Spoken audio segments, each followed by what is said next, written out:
paradrama tales. My parents refused to pay for my college, but secretly funded my sister's life until Grandpa found out and all changed in a way they never saw coming.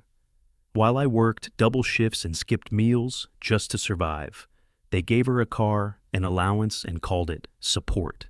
But then Grandpa made one phone call and their perfect little lie started to unravel.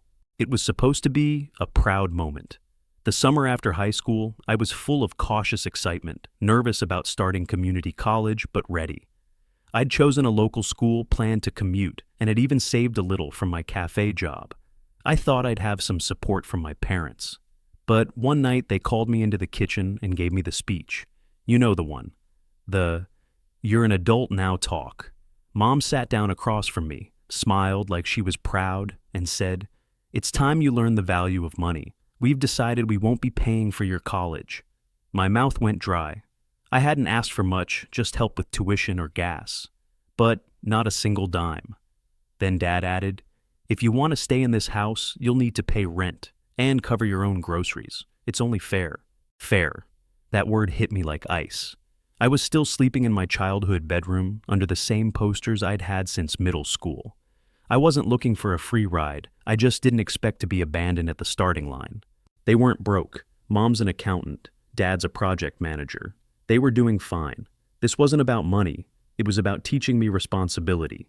Meanwhile, my younger sister Kylie was getting cheerleading uniforms, shopping trips and smoothies made to keep her energy up. At 16, she had no job, no chores, and every want fulfilled like it was Christmas. I didn't fight back, not then. I swallowed the bitterness and told myself I could handle it. I picked up extra shifts at the cafe, started baking for events on weekends, and barely slept. I was exhausted before classes even began. Every time I thought about asking for help again, I remembered their words, "You're an adult now." And every time I passed Kylie twirling in a new outfit, I knew exactly who they thought deserved comfort. It wasn't just about being cut off, it was about being discarded, that moment in the kitchen. It didn't just change my plans, it shattered a belief I didn't even know I had, that family would have your back when it mattered. That night, I didn't just lose their help. I lost something deeper, and I didn't even realize how deep until years later. My life quickly turned into a cycle of exhaustion, wake up at 6 a.m., classes by 8, cafe shift from noon to night, then bake until my hands ached. I wasn't living, I was surviving. Cupcakes and cookies became my second paycheck.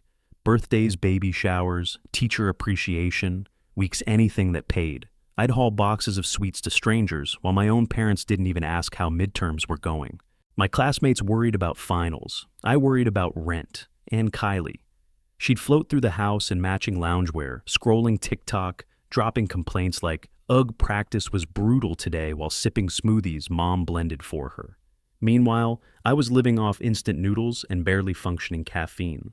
One night, I came home after a 12-hour hustle cafe shift, plus a last-minute cake order, and found her sprawled on the couch unboxing her new AirPods. "You should get some too," she said with a grin. "They're amazing." "Yeah, sure." Right after I pay for textbooks, gas, groceries, rent, and a 3-ingredient dinner. I never said anything to my parents. What was the point? I'd tried once. I asked Mom for help with a $200 textbook. She blinked and said, "Ellie, you need to learn how to budget. Kylie doesn't have these kinds of expenses." No, she didn't, because someone else was covering hers. My bank account rarely saw more than double digits. Sometimes I had to stretch $42 across 2 weeks. Skipping meals became normal, so did skipping sleep. I fell asleep in class more than once. And on weekends, I'd bake through the night and head straight to class in the morning. I was burning out, quietly, slowly, invisibly, but I kept going, because quitting meant giving up on the only thing that could save me graduating. My parents called it tough love, but it didn't feel like love. It felt like they'd chosen Kylie again and again. And I was just the proof that they could raise a resilient child. They didn't see me drowning, or maybe they did, and just figured I'd keep swimming. Kylie's world sparkled while mine cracked beneath the weight of responsibility. By the time she hit her senior year of high school, it was like our parents were staging a royal coronation. Campus tours turned into family vacations. She'd return home with university hoodies, custom planners, and stories about dorm life as if she already had a foot in the Ivy League. And me, I was in my third year of community college, still living off tips and cupcakes, barely scraping by. My graduation date kept drifting further away because I couldn't afford a full course load.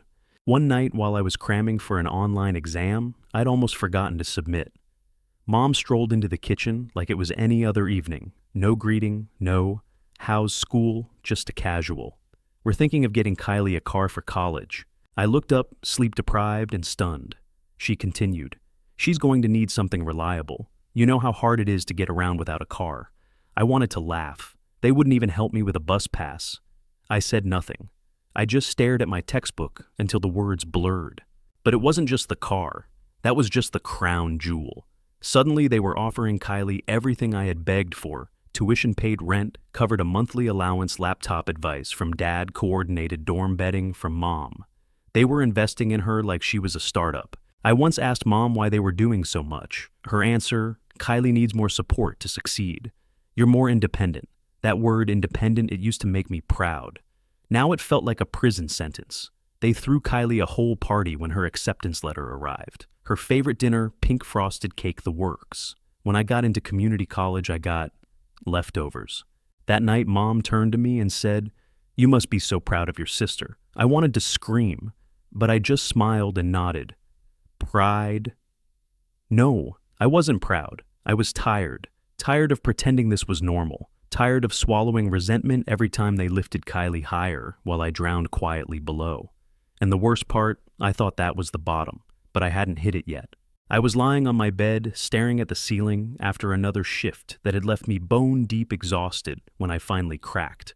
I called Grandpa Hank. I hadn't talked to him in a while. He and Grandma had been off traveling, living their retirement dream, but something in me needed comfort, needed someone who might actually care. When he answered, I didn't hold anything back. I poured out every detail, the rent, the bills, the cupcakes at 2 a.m., the silence from Mom and Dad, and the golden throne Kylie had been handed. Grandpa didn't interrupt much, just soft grunts of acknowledgement. But then, he did. "Ellie," he said slowly like he was trying to stay calm. "Didn't your parents ever tell you about the $50,000 we gave them for your college?" I sat straight up. "What money?" There was a pause on the other end, so quiet it roared. He continued, voice tighter, harder now. "When you were 16, Grandma and I gave your parents 50 grand. It was supposed to be your college fund. We didn't want you to start life under a mountain of debt." I couldn't breathe. They never mentioned it, not once. My voice cracked. Grandpa let out a sigh that felt like years of disappointment. "That money was for you, not the family, not for Kylie, for you." My chest burned. All those nights I went without sleep, skipped meals, missed out on life, thinking I was building character. They let me suffer while sitting on enough money to change everything. "What do you think they did with it?" I whispered. "I don't know," Grandpa said, "but I'm going to find out." And that's when I felt it for the first time in years, relief. Someone was finally in my corner. Someone was going to fight for me. I had no idea what Grandpa planned to do, but I knew one thing. The lie my parents built their fairness speech on had just cracked wide open. And when that kind of truth comes to light, it doesn't just change the game, it burns the whole playbook. When Grandpa told me to pack my bags and come stay with him, I didn't hesitate. I didn't cry. I didn't second guess it. I just moved. I didn't even wait for my parents to get home. I left a short note on the kitchen counter. "I'm moving in with Grandpa. Don't call me." Then zipped up my last suitcase and walked out. Kylie saw me in the hallway. She looked up from her phone, blinked at the mess of boxes and duffel bags. "Wait, what's going on?" she asked, like I was just redecorating my room. "I'm moving out," I said flatly. She blinked again. Why I didn't even bother. "Ask Mom and Dad." When I got to Grandpa's house, he was standing at the front door like he'd been waiting all day. He pulled me into a hug I didn't know I needed. "Come on in, kiddo," he said, his voice warm and sure. "You're home now." His guest room was nothing fancy, just a big bed, an old wooden dresser, and a window that looked out onto the garden. But it felt more like home in 5 minutes than my parents' house had in 5 years. For the first time in ages, I fell asleep without my jaw clenched, without running numbers in my head or worrying how I'd stretch $20 across a week. But peace doesn't come without backlash. The next morning, the calls started. First Mom, then Dad. Dozens of voicemails, each one messier than the last. "Ellie, how could you leave like this? Do you have any idea how this makes us look? You're overreacting. Oh, now they were worried about appearances. Then came the guilt trips. We were just trying to teach you responsibility. We love you, you're still our daughter. Sure, love after theft. Respect after years of neglect. I didn't answer a single one. Grandpa stood firm. When they showed up on his porch, Mom already crying, he opened the door, listened for 5 seconds and said, "Unless you're here to apologize and mean it, you're not welcome." And that was it.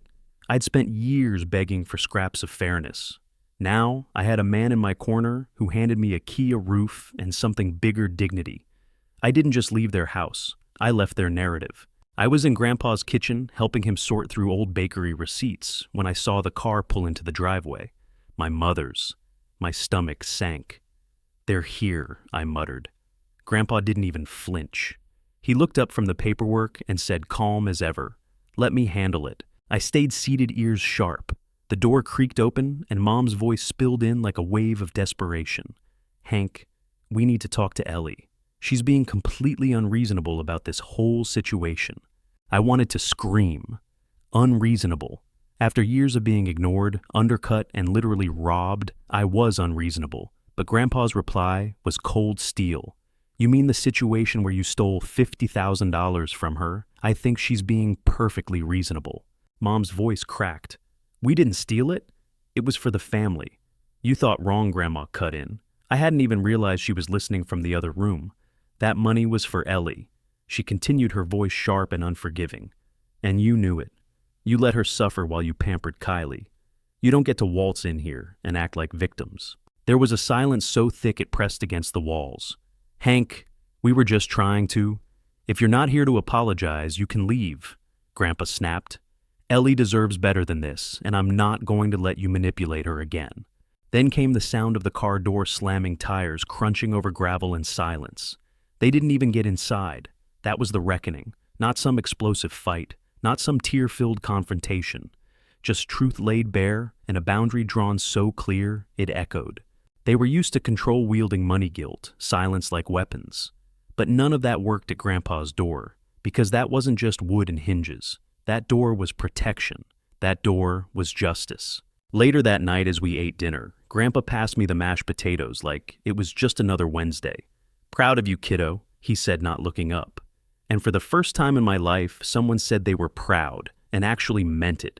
Kylie in the real world was honestly kind of hilarious to watch if you could look past the years of injustice that came before it. Her fall from grace began with the simplest thing: a budget. That magical word that had apparently never made it into her vocabulary until our parents' bank accounts went into crisis mode, trying to scrape together $50,000 before Grandpa's deadline hit. The weekly care packages stopped. The just because Venmo deposits vanished. Her designer coffee maker, gone. The fairy tale dorm room she once posted proudly on Instagram was now stripped of half its frills. And then came the job. I found out through her Instagram story, of course. A blurry selfie in front of a boutique mirror captioned, "First day on the job." Manifesting good vibes. Wanj, working girl. I laughed so hard I nearly dropped my coffee. Because I knew Kylie. I knew the girl who once cried because her acrylics chipped. I knew she'd never worked a day in her life. And now, she was being thrown into the same world I'd been hustling in for years, except she had no map, no stamina, and no humility. It took exactly 10 days before I got the call. She was sobbing, like full-on meltdown. "Ellie," she sniffled, "everything's ruined." "What's ruined, Kylie?" I asked, already bored. "My life, I can't afford Starbucks anymore. My friends want to go to Cabo for spring break, and I can't go. Because Mom said we don't have the money, and now I have to pay for laundry." I couldn't help it. I laughed. "Kylie," I said, "welcome to reality. Some of us have been living here a while." She didn't like that. "This is all your fault," she snapped. "If you hadn't told Grandpa, none of this would have happened." I smiled. "If you want someone to blame, talk to Mom and Dad. They stole from me to fund your little fantasy life." She hung up on me. But honestly, it was the first conversation we'd had where I felt like the older sister. Not because I was mean, but because I was honest. And for once, Kylie was seeing the world not through rose-colored glass, but through cracked windows and fluorescent light bulbs, just like the rest of us. At first, moving in with Grandpa felt like pressing pause on a storm, but I didn't realize I'd actually stepped into the beginning of a legacy. I went from being a rent-paying tenant in my childhood home to standing behind the counter of a bakery built from flour sweat and 70 years of heart. Grandpa didn't just give me a room, he gave me roots. He'd wake me up early not with lectures, but with a fresh croissant and a question. Want to help me make the glaze today? Slowly, without pressure, he let me into his world. The world of ovens humming before sunrise, of regulars who wanted the usual of family, built one cupcake at a time. At first I thought I was just helping out, washing trays, boxing pastries, occasionally running the register. But Grandpa had a plan, a quiet one. One morning over coffee he slid a folder toward me.